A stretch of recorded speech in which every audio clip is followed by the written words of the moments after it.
Anyway, good morning.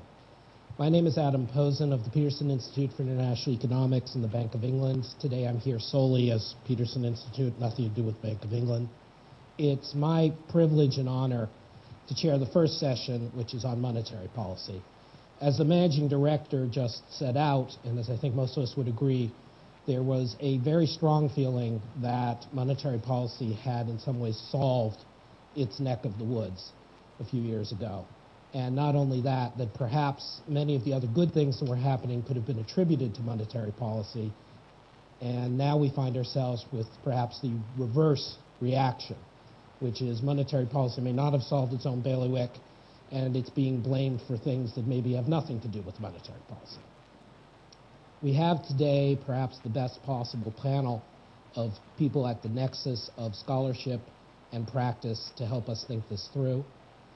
They don't need introduction, but this is going out to the world. We hope that many people outside these hallowed halls will read and watch this, so I'm going to introduce our panelists anyway.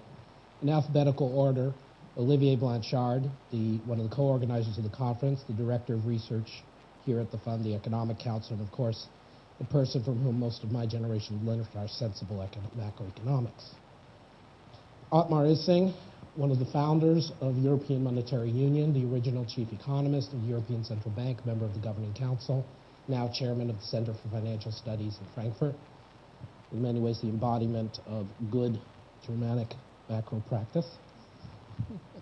Guillermo Ortiz, the man who in many ways saved Mexico, who just completed his 10th year recently as governor of the Bank of Mexico, and who will give us his very realistic perspective in a world where the rich countries may not have as much right to be sanctimonious as we used to.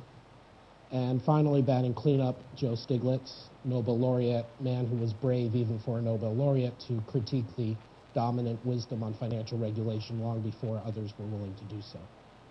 So as much as I respect these gentlemen, we're going to stick very tightly to time because we want each person to have their say. Each is going to be given 15 minutes, and then they're each going to get 1 or 2 minutes to respond if there's a key point they need to respond to. Then we'll open it up to the floor. Please, Olivier, if you could start.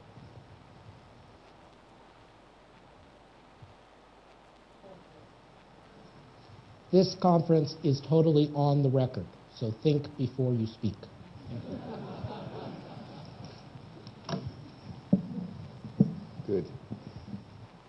Good morning. I have organized my discussion around 5 slides, but I thought I would probably start with the bottom line, which is that before the crisis, we had converged on a beautiful construction in terms of monetary policy. That was basically, we had convinced ourselves that at least this is convergence of the mainstream economists and many policymakers. There was one target, inflation. There was one instrument, which was the policy rate, the short rate, or policy rate rule, and that was enough to basically do things. I think if there is one lesson from the crisis, and it has already been said both by Dominique Strauss-Kahn and by Adam, is that that wasn't right. That beauty is not synonymous with truth, and that we have to basically reconsider. And I think the truth is, unfortunately, that there are many targets and there are many instruments, and how you map the instruments into the targets and how you use them best is a very complex process, and that monetary policy is likely to be rather complicated and messy relative to the simple picture which we had constructed earlier. So with this, let me just go through the argument in a bit more detail. This is, I think, a bit of a caricature, but not much, of the way monetary policy was seen, at least in advanced countries, before the crisis. There was one target, which was stable inflation. There was one instrument, which was the policy rate, and that was basically enough. If you had the right policy rate rule, you would achieve low, stable inflation, you would achieve credibility, and you would achieve a stable economy. And there was this implicit assumption that the focus could be on stable inflation because the stable inflation would deliver economic stability in a larger sense, basically in the sense of a stable output gap.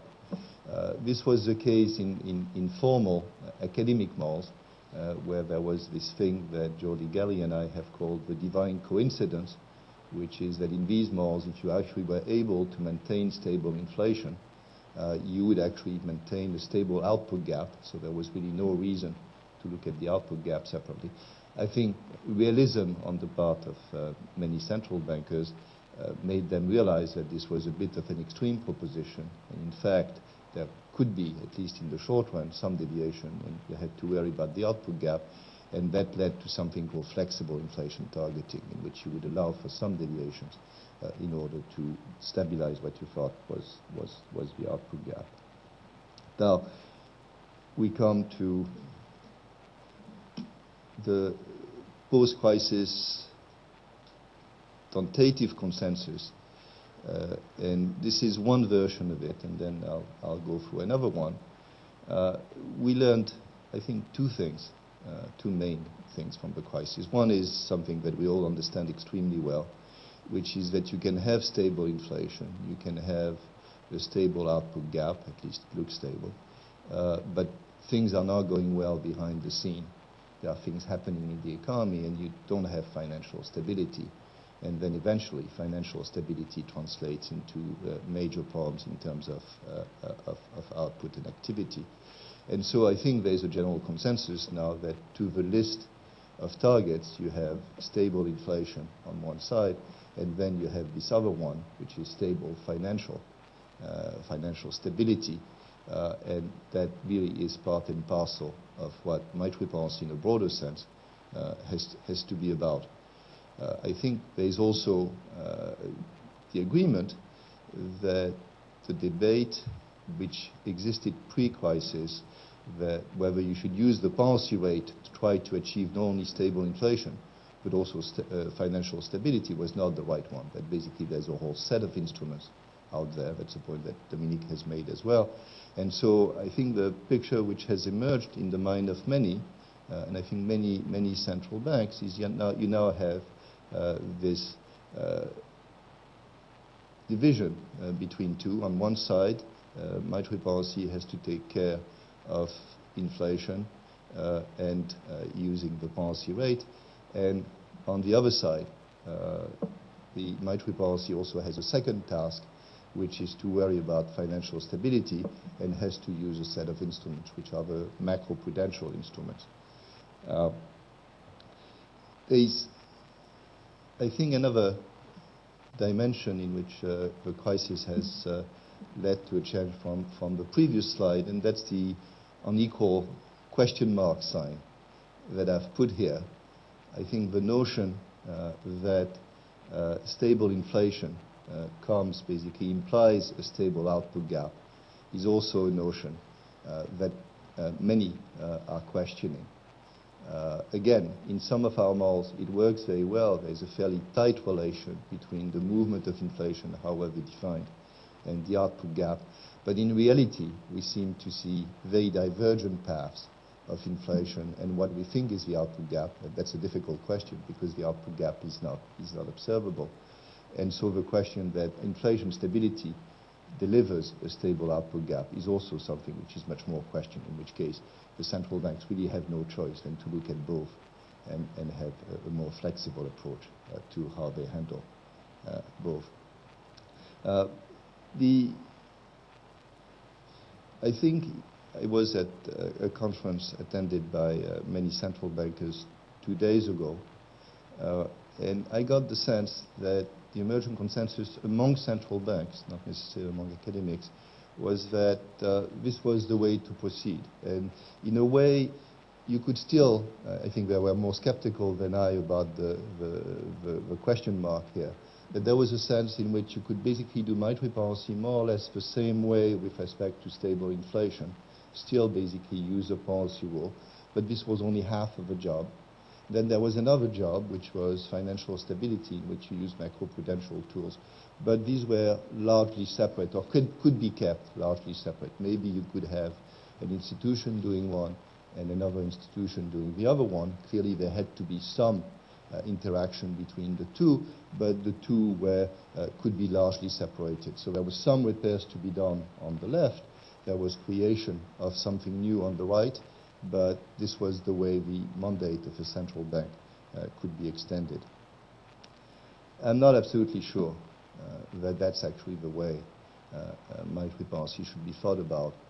That's too neat a view, because you basically have interactions going both ways. You have first the mapping from macroprudential to stable financial is a very complex one. It's not as if we have one set of instruments and one clear goal, systemic risk or something like this. I think macroprudential has to be about many aspects of the financial system, and the notion that we're going to find one sufficient statistic called systemic risk, which we can then target, I think is an illusion. We're going to have to look all the time at the balance sheets of the various financial institutions. So you have many arrows rather than just one.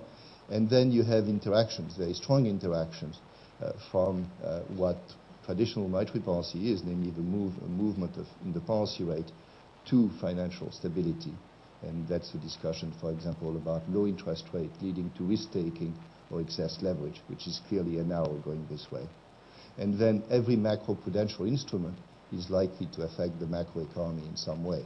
And these are the arrows starting from the right and then going left back to stable inflation or stable output.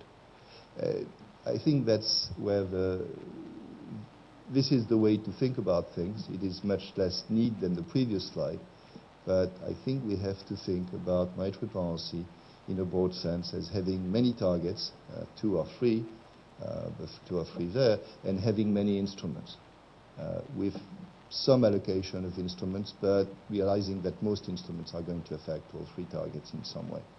Now, this being said, I think this shows the size of the challenge, which is that we all talk about macroprudential, but how these macroprudential tools can be used is something we know relatively little about. We talk about moving the loan-to-value ratio, but whether it could actually affect housing prices, housing investment in a reliable way remains very much to be worked out, and that's true of many of the other macroprudential instruments. So there's an enormous amount of work to do. The second is the political economy issues, which is that as long as the central bank was conceptually just in charge of the policy rate, this looked fairly neutral with respect to sectors and particular groups, and it could ask for independence and obtain it.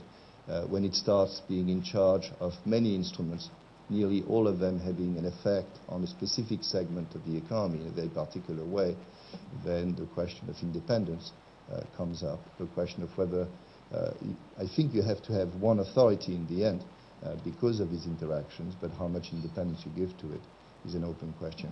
And then the last one is realism, in the sense that, I mean, this in some way may describe what was done in the 1950s, in which there were all kinds of ways of intervening and putting restrictions, regulation, Q in the US, and the list is a long one. And the danger here is that we go back to a very complex set of instruments with many distortions which we had not thought about and come into play. So I think this is the challenge. But I think we have to accept the fact that monetary policy should probably be thought of in that form. The last two slides are about monetary policy in emerging market countries. And there the issues are a bit different. And here what I want to focus on is the role of the exchange rate, which is less important, I think, for advanced economies where you have nearly perfect counter mobility. Many emerging market countries had decided to move and had moved to inflation targeting. The most advanced emerging market countries were emphatic about adopting inflation targeting. And so they were using the same framework, which is using the policy rate in order to affect inflation, and assuming the output gap was, as a result, be stable. The exchange rate was, at least in the official discourse, left aside. They basically described themselves as floaters. They argued that they cared about the exchange rate only to the extent that it affected inflation. And so as part of inflation targeting, they took into account the effect of the exchange rate on inflation. But there was no further weight put on the exchange rate as a target. I think these were the words. The deeds, in many cases, were actually quite different, and they clearly cared about the exchange rate beyond just its effect on inflation. And it is my sense that in this case, the deeds were different from the words, and what was right was the deeds and not the words. But the result was a rather confused policy in which the pretense was we don't care about the exchange rate, and in fact, they care. I think they should care about the exchange rate, and this leads me to my last slide. Right. Which is, I think this is the way that in many emerging market countries where there is imperfect capital mobility, monetary policy should be thought about, which is that there should be the usual targets of stable inflation and stable output gap, but there should also be a target related to the exchange rate, maybe slowing down movements in the exchange rate and so on. And here again, we should not think of one tool as being able to do everything, which it can't, but we should think of two tools. The first one is the usual policy rate, and the other is sterilized intervention, something which works but there is imperfect capital mobility. And I think that making this framework explicit and seeing how you use each instrument in order to basically achieve the best outcome in terms of a set of targets is something which would be very useful to think about. Again, I think it is implicitly done by many countries, but the rhetoric is quite different. I think sitting down and thinking about how it can be done explicitly, credibly, while maintaining low inflation and perhaps moving out movements in exchange rates is something which would be tremendously useful to do. The general point here is, again, that in the end, we've moved from this one instrument, one target world to a world in which there are clearly many targets and there are many instruments, and we're just starting to explore how we go from one set to the other. That's going to be a long and difficult process. Thank you. Thank you. Thank you very much, Olivier. If you could hand the PowerPoint baton to Otmar, we'll call on him.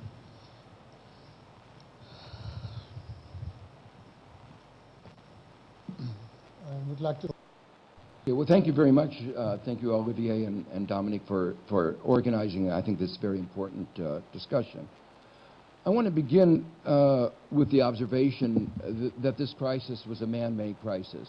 This is the consensus of Financial Inquiry Commission, I think a broad range of consensus on it. It was not inevitable. And the implication of that is that it was policies, in particular policies of monetary and regulatory authorities. And I'm going to slide over the distinction between the two, partly because central banks in many countries do have the obligation of regulatory authorities. And I'm going to go back to the view that, in fact, they should. But it was both, there are things of omissions and there's things of commission, what they did and what they didn't do, that really made our economies in the United States and to some extent in Europe much more vulnerable. But the failures were not only failures that led to the crisis, but while they helped bring us back from the brink that we stood perhaps in September 2008, they actually haven't, as everybody recognizes, brought our economies in the United States and Europe back to robust growth. I don't think anybody would claim that. And that is largely a result of failures of monetary and regulatory policy. Worse, some aspects of those policies, guided by the kinds of models that have become relevant, have become dominant, like QE2, have created instability in the global economy, are actually having very strongly adverse effects on global financial integration, represent a threat to the stable recovery of the global economy. The fact, I think, is very clear is that what caused this crisis was movements of credit, the creation of the bubble and its breaking. Now, in a sense, this is not the first time this has happened. If this were the first time, you could say, well, you know, we had developed models that worked most of the time, but this is an unusual event. But the fact, if you look over a history of crises for 200 years, they've mostly, the severe crises have been associated with financial crises, with credit, excess credit expansions, creation of bubbles, and the breaking of the bubbles. Rogoff and Reinhardt have documented a long history of that, but you don't have to go back that far. If you looked at the 90 recession in the United States, it was related to the S&L collapse. If you look at the working out of the crisis in East Asia, financial sector played a central role in how that crisis evolved. So, to me, not including at the center of the discussion of the macro and monetary models the risk of credit expansion in a disorderly way and the unraveling is the central and major failure of monetary economics in the recent decades. What was unusual, what was interesting is in the aftermath of you might call it the new classical revolution, there was a sense, there was a consensus that you ought to put macroeconomics back on sound micro foundations. But the big mistake was they put them on the wrong micro foundations.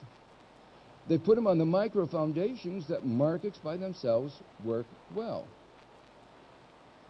And I think the emerging consensus that has been reflected in much of the discussion, I'm pleased that Guillermo mentioned this, a student of mine at Stanford, is that markets by themselves are not always efficient. In fact, whenever there's imperfect information and incomplete risk markets, they are almost never efficient, but they're also not stable. And what we are seeing is just one of the worst manifestations of these problems. So what I liked about the discussion I've heard so far is the broad consensus that managing inflation is not an end in itself. It's a means to an end. The end is a more stable economy, and I would say not only more stable, but also a faster growing economy in a sustainable way. Olivier put it in terms of maintaining low output gap. You know, it's how the economy affects ordinary individuals that we ought to be concerned about. And the perspective that low and stable inflation would lead to stable real economy and fast economic growth never was supported by economic theory or evidence and became a central tenet of central bank doctrine. And I think that is the fundamental idea that I think has been totally destroyed and ought to be.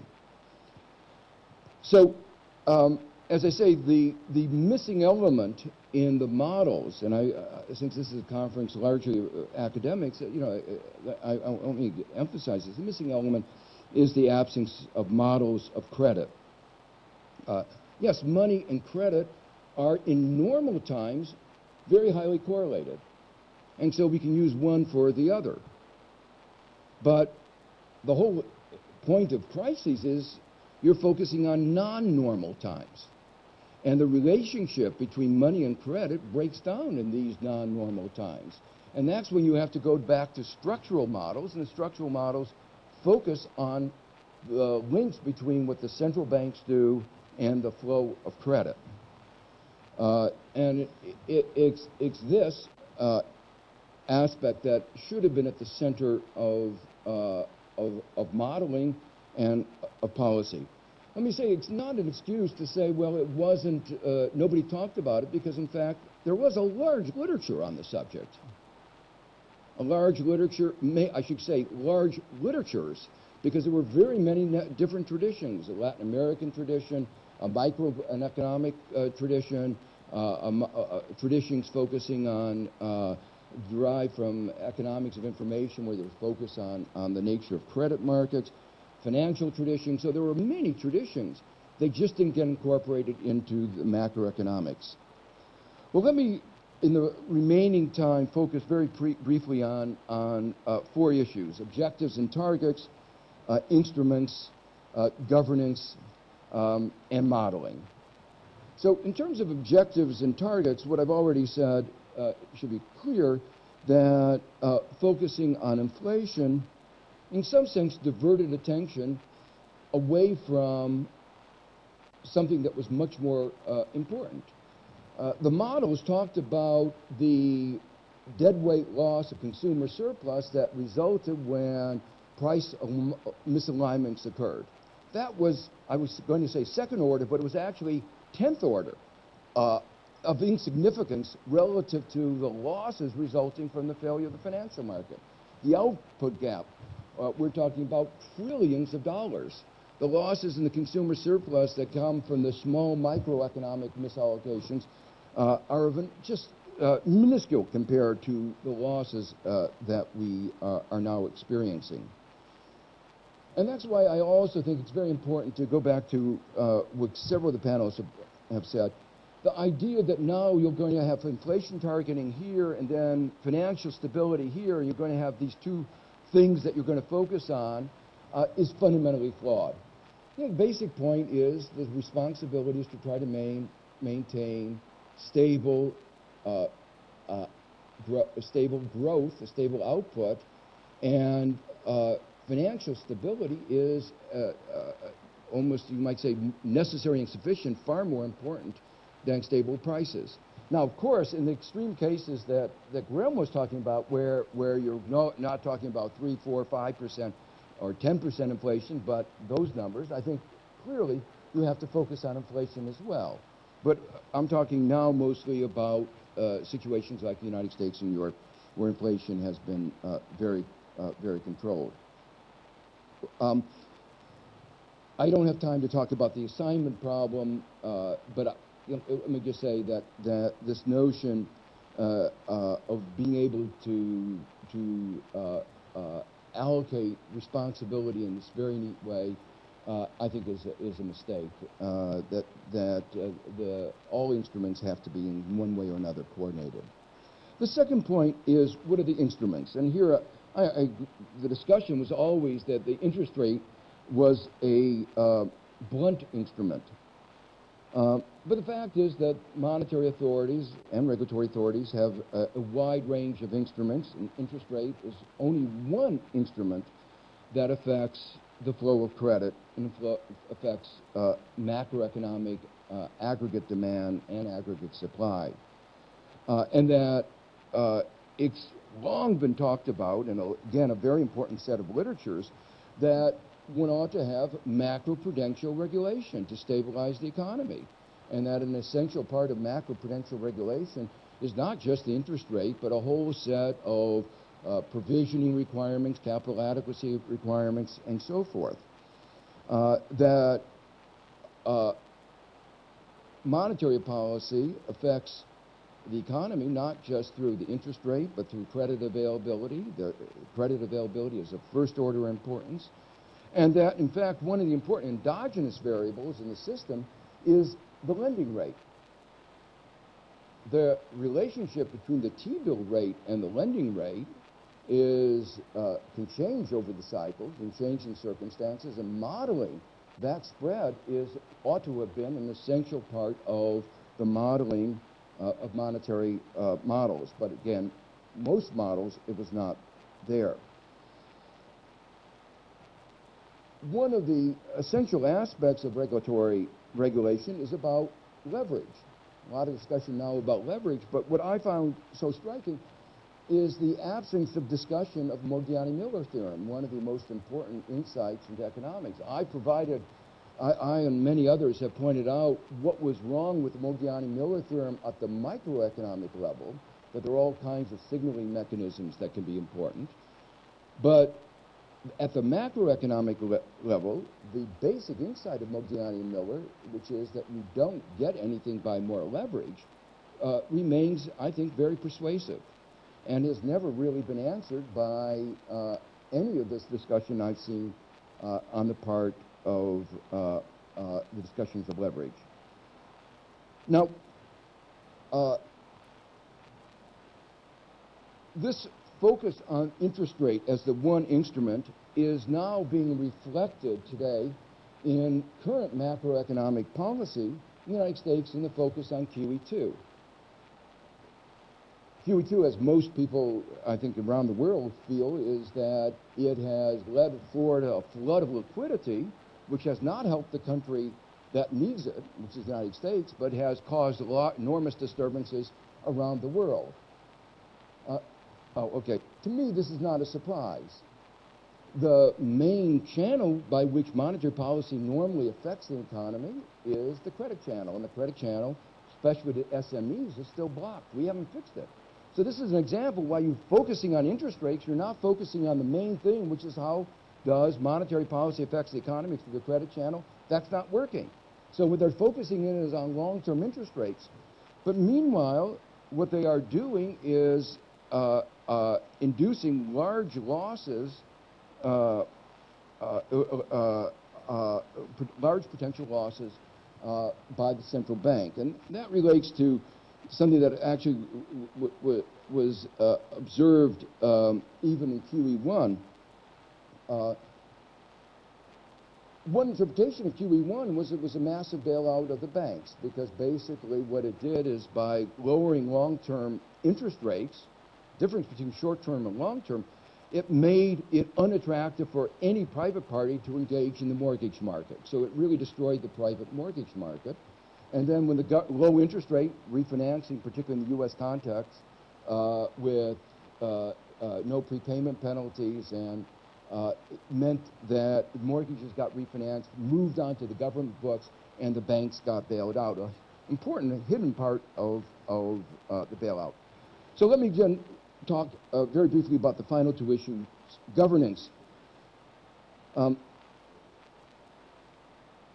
Simon Johnson, who used to be the chief economist here at the IMF, and I have come to very shared views that when we saw this crisis coming, that we were very much afraid that there would be a massive redistribution of wealth in the wrong direction, and there was. Lack of transparency, and there was.